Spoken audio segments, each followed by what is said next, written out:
Entonces el reino de los cielos será semejante a 10 vírgenes que, tomando sus lámparas, salieron a recibir al novio.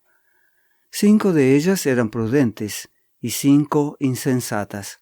Las insensatas, tomando sus lámparas, no tomaron consigo aceite, pero las prudentes tomaron aceite en sus vasijas, juntamente con sus lámparas.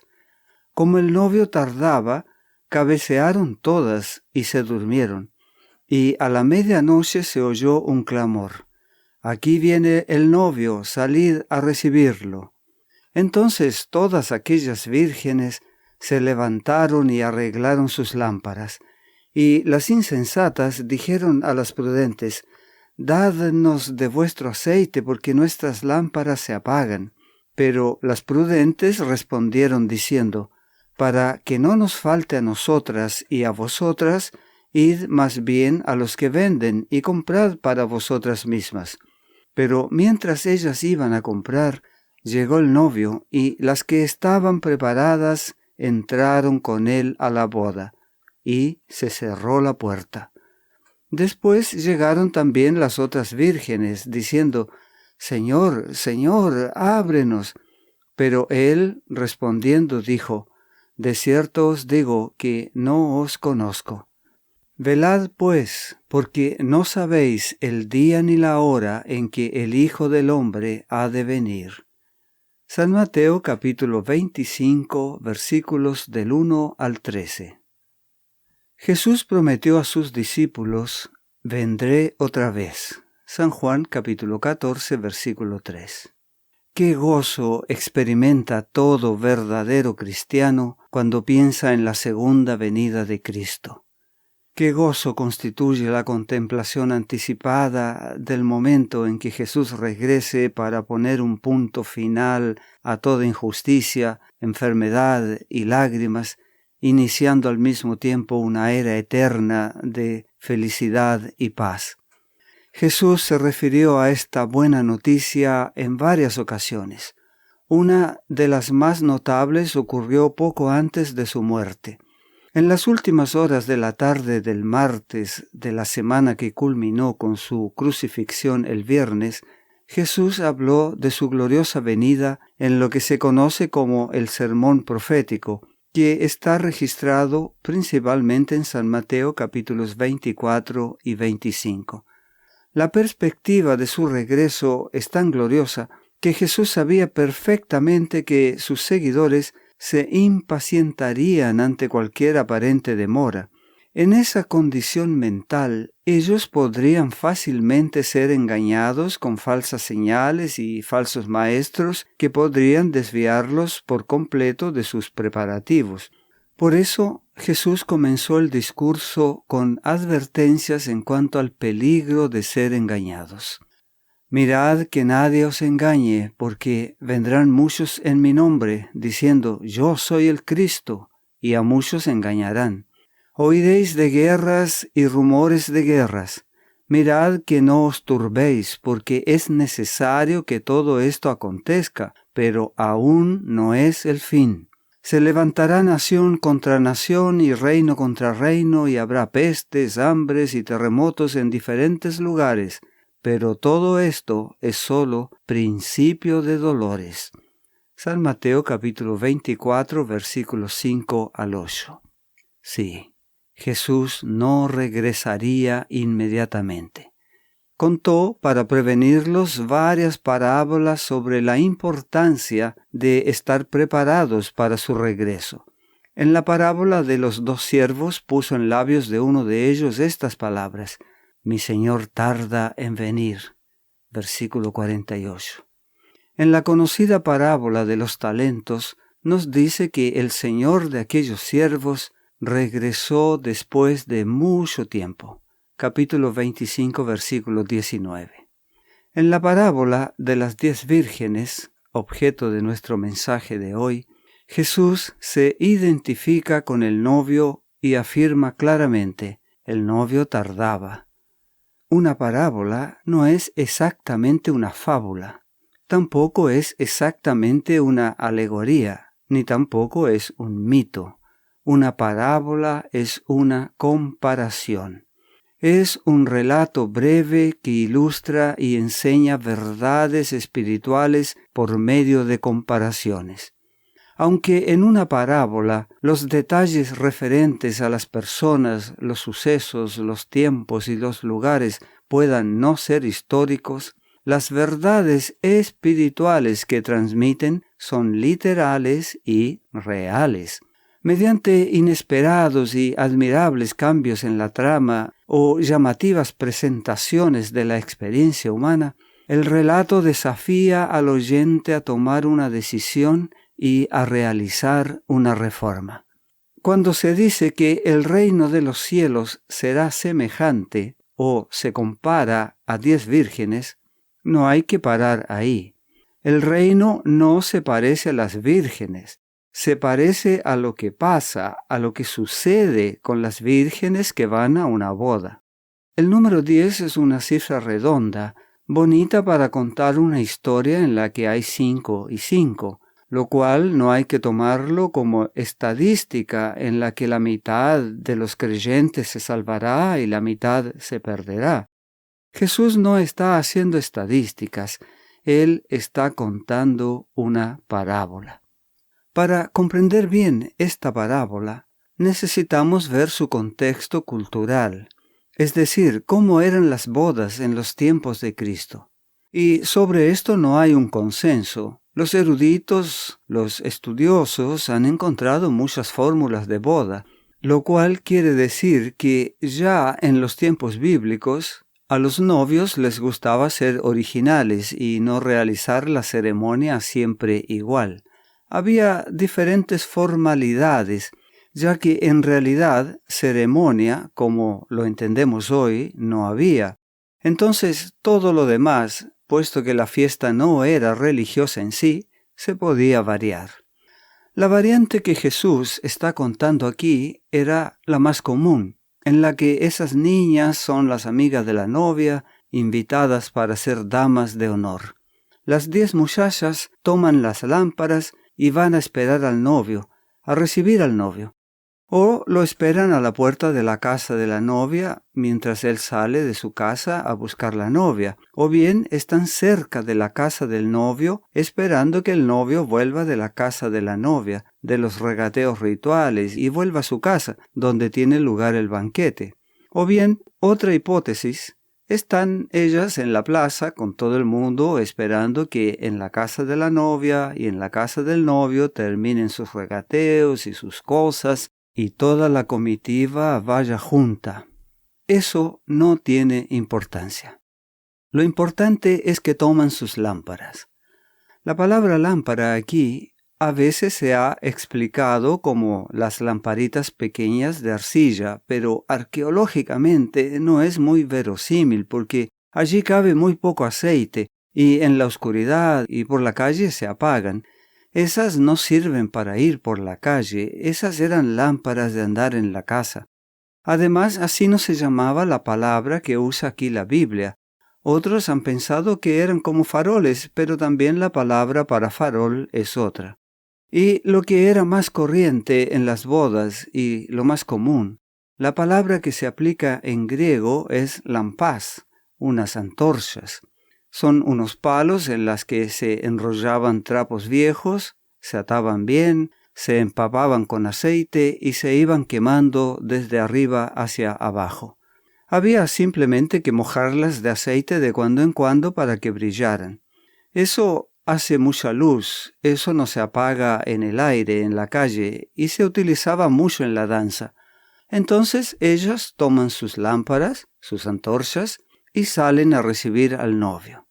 El texto las presenta así: 5 de ellas eran prudentes y 5 insensatas.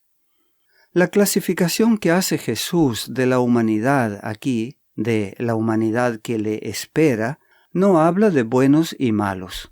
Nosotros tenemos una tendencia tan deformada a juzgar siempre sobre lo que está bien y lo que está mal, que siempre estamos juzgando. Jesucristo nos revela que a veces hacemos cosas mal, no porque seamos malos, sino porque somos imprudentes o insensatos. No todo lo atribuye Él a nuestra maldad y nuestra deslealtad. Jesús divide este grupo en prudentes e insensatas. No hay nada más, no hay buenas y malas. Eso de dividir el mundo en buenos y malos es muy humano, pero esa división la hará Jesucristo cuando venga en su gloria. San Mateo capítulo 25, versículos 31 a 46. A estas jóvenes Jesús las prefiere llamar. Unas fueron precavidas y otras no fueron precavidas. Eso es todo. El hecho de llamarlas vírgenes tampoco lo debemos interpretar en el sentido contemporáneo. Esta palabra tiene muy poco que ver en su tiempo con la integridad de alguna membrana. Sencillamente la palabra virgen significaba jovencita. ¿Por qué? Pues porque en aquella época lo normal era que todas las jovencitas fueran vírgenes al matrimonio, entonces era sinónimo. Hoy parece que no es sinónimo. Por eso esta palabra no tiene el mismo sentido. Hoy las palabras casi exactas que diríamos para traducir esto sería jóvenes solteras. De hecho, así lo traducen algunas versiones. Las insensatas tomaron sus lámparas y no llevaron aceite extra con ellas. En cambio, las prudentes tomaron aceite en sus vasijas junto con sus antorchas. ¿Puedes imaginarlas vestidas con aquellos trajes que se ponían una vez al año? Una cantidad de monedas colgando, unas cadenas tremendas, todas las pulseras, todos los collares, todos los adornos que se guardaban. Además, allí no había bisutería, ni quincalla, ni plástico, ni baratijas. Las joyas estrambóticas, esas que se llevan ahora, no tienen nada que hacer ante las joyas auténticas que llevaba la gente en esas bodas. Esas muchachas se han estado vistiendo, lavando y perfumando toda la tarde para salir.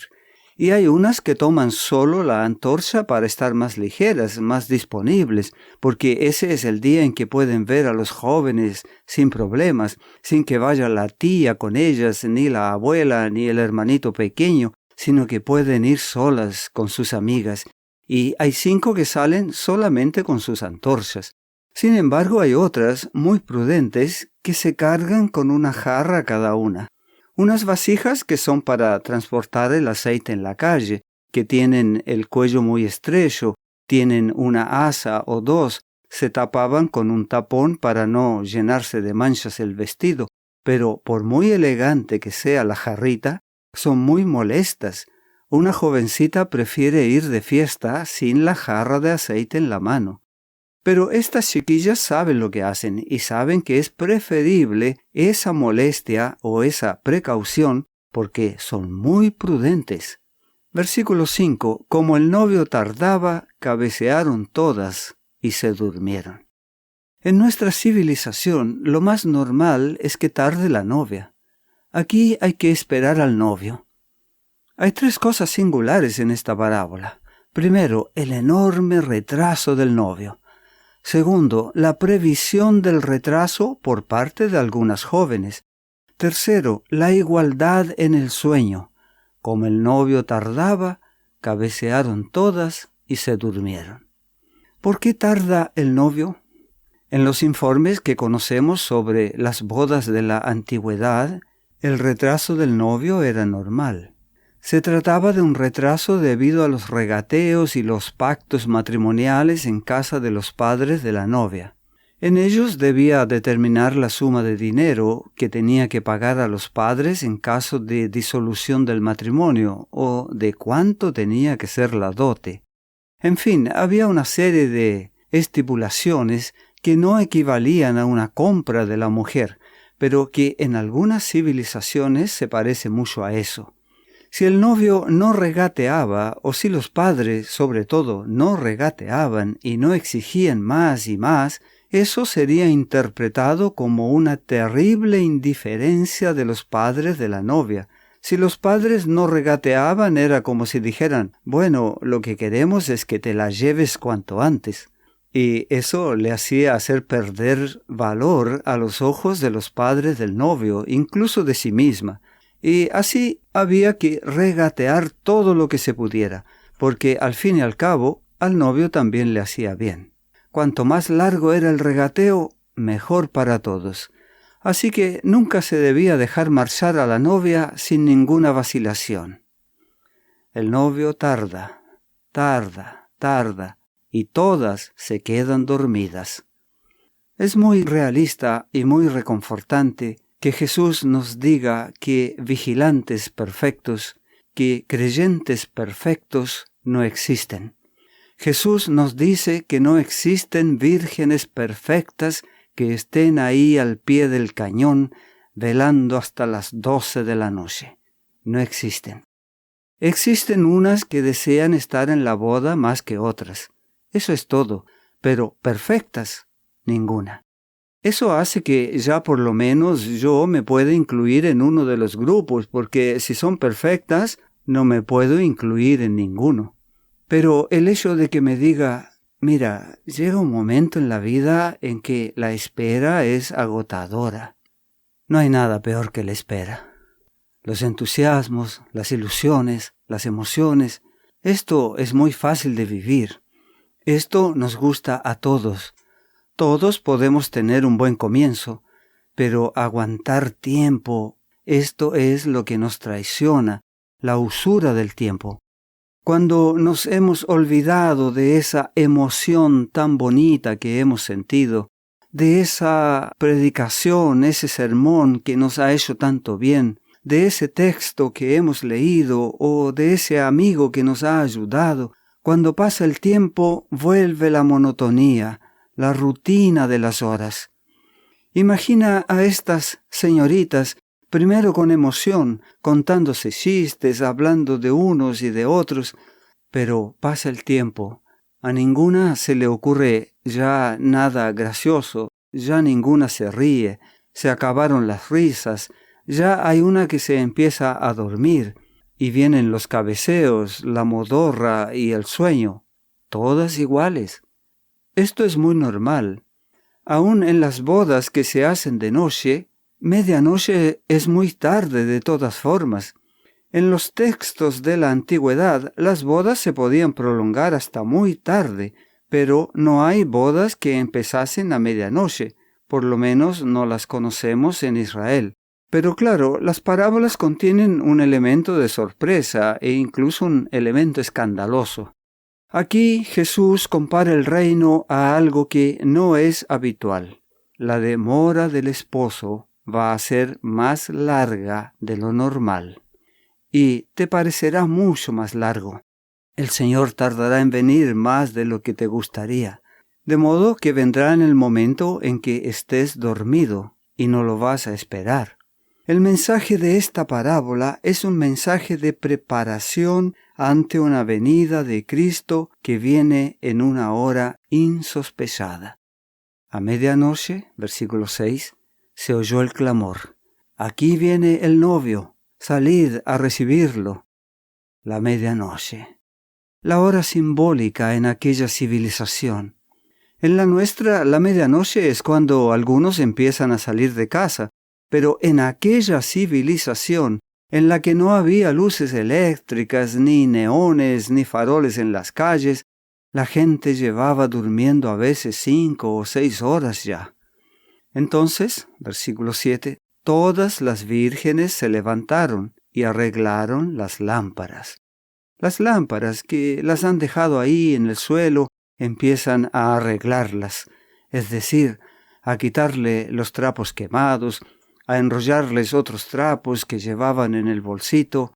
Las prudentes sacan sus trapos y empiezan a atarlos, a abrir sus vasijas de aceite y echarles por ahí, cuidando de no mojarse las puntillas. Entonces las otras, las insensatas, les dicen a las prudentes, versículo 8, «Dadnos de vuestro aceite porque nuestras lámparas se apagan».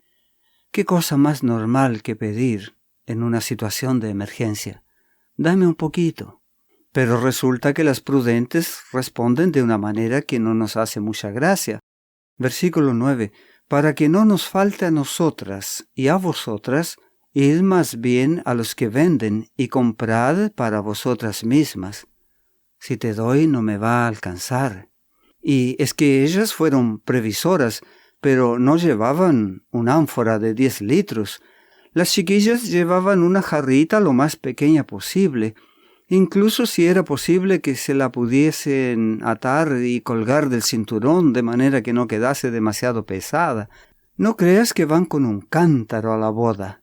Ellas llevan una reservita de aceite, lo que ellas saben muy bien que con eso podrán quedarse hasta el final. La reacción que tienen nos puede parecer muy egoísta y muy poco cristiana. Id a los que venden. Nosotras no tenemos bastante para todas. Llevamos lo nuestro, pero no hay bastante. Tenemos justo lo que necesitamos. Las prudentes no fueron egoístas. Simplemente ocurre que no se puede hacer por otro lo que éste debe hacer por sí mismo. Esto que nos parece duro es sencillamente así. Hay muchas cosas que podemos compartir y podemos darles a otros, pero hay algunas que no. Y por raro que nos parezca, nuestra reserva espiritual en casos de crisis a veces apenas basta para nosotros. Y hay cosas, decisiones, compromisos, relaciones que nadie puede tener por otro. La relación con Dios no tiene ningún intermediario sino es Cristo. Eso lo dice la Biblia misma. 1 Timoteo capítulo 2 versículo 5 dice que hay un solo mediador entre Dios y los hombres, Jesucristo, hombre. Luego, nadie puede mediar por mí en el momento de mi crisis. Y por raro que nos parezca, Jesús encuentra normal que las que se han tomado la molestia de llevar su aceite, esas sean las que pueden empapar su lámpara. Mientras las otras se fueron a comprar, llegó el novio. Le dio un beso a cada una y las que estaban preparadas entraron con él a la boda y se cerró la puerta. Después vinieron por fin las otras vírgenes y dijeron, Señor, Señor, ábrenos. Pero él les respondió, os aseguro que no os conozco. Velad pues, porque no sabéis el día ni la hora en que el Hijo del Hombre ha de venir. Esta parábola es una parábola de vigilancia. Hay una fidelidad al amor, una fidelidad a la esperanza. Esta fidelidad a la esperanza, este deseo total de estar con el amado, a esto Jesús le llama vigilar, a esto Jesús le llama velar. Todos, necios y prudentes, todos andamos semidormidos en un momento de nuestra vida, y a todos la espera y la vigilancia nos cansa. Cuando llega el momento de la crisis, cuando llega el momento en que se tiene que demostrar de qué lado estamos, cuáles han sido nuestras prioridades en la vida, entonces llega un momento extremo en que ya no podemos ni siquiera ayudar a otro, a pesar de que en torno nuestro, con dolor, veamos lámparas vacías y necios tristes mendigando. Aquí no se trata de que parte de estas señoritas tuvieron mala suerte y que otras tuvieron suerte. La salvación no se da por suerte. Dios no es un Dios que está esperando a que caigas para sorprenderte. Es un Dios que no espera jamás a que cometas la falta para entonces castigarte. Es un Dios que sé que si ha sido capaz de venir a buscarte cuando tú eras una oveja perdida, yo sé que este Dios, cuando te lleva en sus hombros y te deposita de nuevo en su redil, no está esperando que cometas la menor falta para arrojarte al abismo otra vez. Por eso, no tenemos que pensar en esta parábola como 5 chicas que tuvieron suerte y 5 que tuvieron mala suerte. No, Jesucristo nos quiere decir otra cosa. Él quiere decir que la espera se prepara, y cuando uno quiere realmente estar con la persona amada, nada ni nadie, ni siquiera su propio sueño o sus propias caídas, ni siquiera su falta de vigilancia en un momento dado es suficiente para apartarle de su destino final. Dios sabe que lo más importante no son mis acciones puntuales, sino mi dirección global, y que puedo dar un traspiés en un momento dado, pero mi dirección la tengo muy clara y sé con quién quiero estar. Las jóvenes necias representan al creyente que no se ha tomado realmente en serio a Dios y a la vida, y en el fondo no se ha tomado realmente en serio a sí mismo. Nosotros, como cristianos, tenemos que pensar ahora en un seguro de vida eterna que nos cubra hasta de nuestras siestecitas. Deberíamos tener una seguridad tan grande de que queremos estar con Jesús que, aunque demos alguna cabezada, el grito «aquí viene» baste para que estemos a punto. Y esto requiere una preparación. El amar a alguien no se improvisa a última hora. No sabemos nada del cuándo de la venida del Señor, pero no importa que no lo sepamos si sabemos distinguir en mitad de nuestro sueño entre cabezada y cabezada lo que es estar preparado y lo que es abandono y grito. La salvación no se improvisa, se prepara. Y Jesús quiere decirnos que se prepara ya, ahora, porque su palabra de conclusión es velad. Velad, porque no sabéis el día ni la hora en que el Señor vendrá. Esta vigilancia a la cual el Señor nos invita es una vigilancia constante, pero no excluye el sueño. Jesús sabe que su iglesia será perfecta cuando el Señor se la lleve. Mientras tanto, en la espera, cada uno de nosotros corre el riesgo de dormir. Pero al que desea tanto esta venida, ni su sueño ni sus caídas lo podrán separar del amor por aquel que viene. El corazón que ama, aunque se adormece, siempre vela. Esta es una frase muy hermosa de la Sulamita en el Cantar de los Cantares. Ella dice, yo dormía, pero mi corazón velaba. Cantares capítulo 5, versículo 2. Una gran verdad.